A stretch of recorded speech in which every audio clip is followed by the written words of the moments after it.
سلام، من علیرضا. ما همونطوری که توی قسمت قبل قولشو داده بودم برگشتم با خبر صعود داماش به فینال پلی آف رسیدن به لیگ 2. ما هفته پیش در بازی برگشت نیمه نهایی پلی آف توی رشت با تیم آکادمی کیا بازی کردیم و با نتیجه 2-1 این تیمو شکست دادیم. نکته مهم بازی این بود که تیم پرحاشیه آکادمی کیا هر کاری کرد که بازی رو ببره. از سوت نزدن‌های داور بازی توی صحنه‌های حساس و نگرفتن دوتا پنالتی قطعی برای ما گرفته تا تماس‌های مشکوک عوامل این تیم با مسئولین فدراسیون موقع بازی. معلوم نیست که برادران مهدوی کیا با خودشون چه فکری کردن.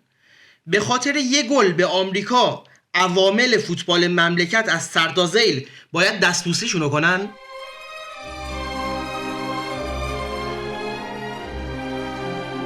نه خیر آقای مهدوی کیا، ما داماشیم و به همین راحتی به کسی باج نمیدیم. خوشبختانه بعد حواشی داخل زمین و بیرون زمین تیم کیا، کادر فنی و هوادارامون بسیار هوشمندانه عمل کردن و تونستیم بازی 1-0 باخته رو 2-1 ببریم.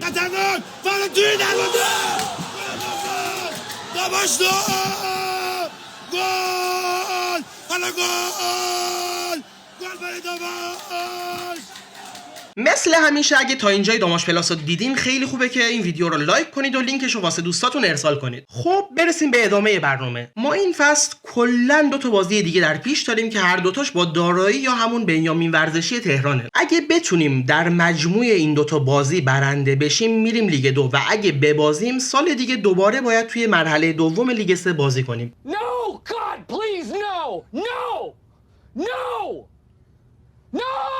حالا اولین بازیمون شنبه و توی رشت برگزار میشه و هوادارهای داماش مثل بازی‌های قبل قرار حسابی سنگی تموم بذارن که اما اگرها به بازی دوم نکشه. دومین بازی هم چند روز بعدش توی تهران انجام میشه که تکلیف قهرمان و صعود کننده به لیگ 2 اونجا معلوم میشه. البته تجربه ثابت کرده که هوادارهای داماش توی بازی‌های خارج از خونه هم تیمو تنها نمیذارن و ورزشگاه‌های رقبا رو تبدیل به ورزشگاه خونگی میکنن. من که خودم حتما توی رشت و تهران کنار تیم هستم. شما چی؟ شما توی رشت و تهران تیمو همراهی میکنید؟ اگه توی رشت یا تهران قراره کنار تیم باشید همینجا توی قسمت کامنت ها بنویسید که همو پیدا کنیم. این بود قسمت 12.